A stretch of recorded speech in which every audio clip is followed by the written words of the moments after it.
I want to go now to John Burris, a criminal defense and civil rights attorney who represented Rodney King, and Ellie Honig, our legal analyst. So, John, let me start with you. You know, it's been almost 30 years since Rodney King, and yet here we are, 30 years later, with stunning similarities in so many ways. Bystander video showing the officers using force on a black man, nationwide protests as a result. In Rodney King's criminal trial, the result was acquittal for 4 officers. Do you think we could see the same outcome this time? You can, of course. Whenever you're involving a police officer, particularly if there's a black person that's been injured, you could have an acquittal. These are very difficult cases for the prosecution. Certainly in this particular case, I mean, there's a lot of good evidence here that would suggest that Shulman is guilty, perhaps, of one of the different charges. But a not guilty verdict would not surprise me in a case like this, even though there's powerful evidence. We had that in the Rodney King case. We had 60-something whacks, many, and all 4 officers all walked out of there. And they used the video against Rodney King. Even though that video showed him getting beat up, they took every little movement that he made and suggested that in some way was his non-cooperation, like they're trying to do here. In this case, they're trying to say he was uncooperative. He moved his shoulder to the left or to the right. Therefore, he was not cooperating. He was moving his legs. And all of that at a time when he is essentially being responsive and he's trying to breathe. And so innocent, perfectly human reactions to being covered down are in fact interpreted in a negative way.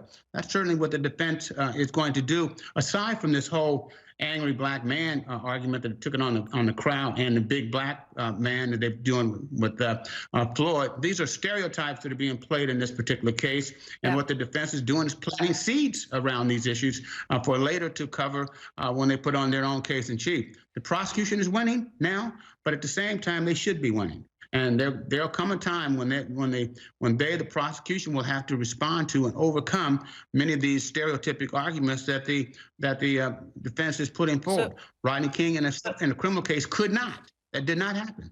However, in a civil case, we were able to do so with the same officers, but then that was the 4th time it was being tried. So, Ellie, let me ask you, one of the witnesses that we heard there at the top of the program, very powerful, was the firefighter, an off-duty firefighter, happened to walk onto the scene, right? So you saw how emotional she was, right? And then she described how Officer Tao, who was guarding the crowd, right, part of the team of officers there, but he was guarding the crowd, essentially told her to get lost. Here's what she said.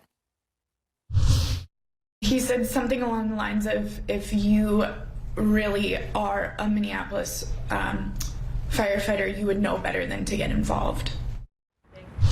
What do you think prosecutors gained from her testimony, Ellie?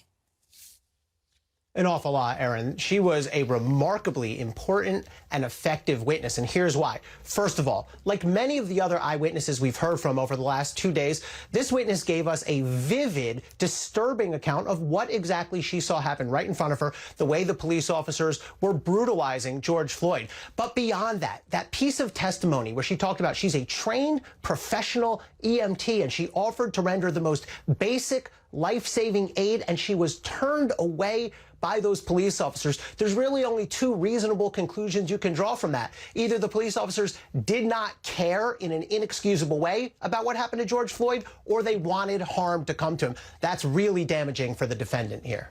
So, John, you witnessed firsthand how the country was torn apart after the Rodney King verdict, right? Obviously, we saw George Floyd's death cause nationwide protests. Ben Crump, the Floyd family's attorney, is warning that upon verdict here, we could see history repeat itself with what we saw after Rodney King. Here's what he said. If people then have a result that they don't believe the process was fair and transparent, what we saw in May and June with the protests will be child's play to what we will see in the aftermath of this verdict. John, of course, the jury is going to make a decision and a verdict based on the facts that they hear. Does this warning from Crump worry you? It worries me largely because I do not want to see African Americans involved in this kind of protest, and because invariably they're the ones, or we're the ones, who get killed. Whenever these protests take place, I mean, the police use violence and use force, and so I do not want to see the destruction of our cities and our communities, nor do I want to see additional people killed. It is possible. There's great expectations in the criminal justice system. I view totally misplaced. The criminal justice system rarely, if ever, is going to give the African American community what they think they deserve, particularly in cases involving the police. And unfortunately, it's the only process we have. I do think we're further along now than we were at the time of Rodney King, because the world and the community is so much more knowledgeable. We've seen so many more cases that have taken place since Rodney King, and so that part helps too. The jurors are well aware of this activity as well. So I'm hopeful it will not happen, and I hope the verdict comes out in such a way that people understand that it's a product and function of the evidence. So, right, and I think that's crucial. People can understand it. Ellie, let me ask you something really important, because Sarah was saying, look, now we're hearing the prosecution, we're going to hear the defense, and she's saying, look, the defense, we're going to hear a lot about drugs and George Floyd's system. But one other thing that we've already heard from them, we know that they're going to say is, that they're saying the crowd got really angry and it was therefore distracting to the officers, right? So that all these people we're hearing from that were so upset that they were just distracting the officers couldn't do what they were supposed to do. Let me just play for you that argument. Would you describe other people's demeanors as upset or angry? I don't know if you've seen anybody be killed, but it's upsetting. So again, sir, it's fair to say that you grew angrier and angrier. No, I grew professional and professional. I stayed in my body. You can't pay me out to be angry. Ellie, what do you make of this strategy that they're trying to say the officers were distracted and all these people are screaming and yelling and taking video and whatnot?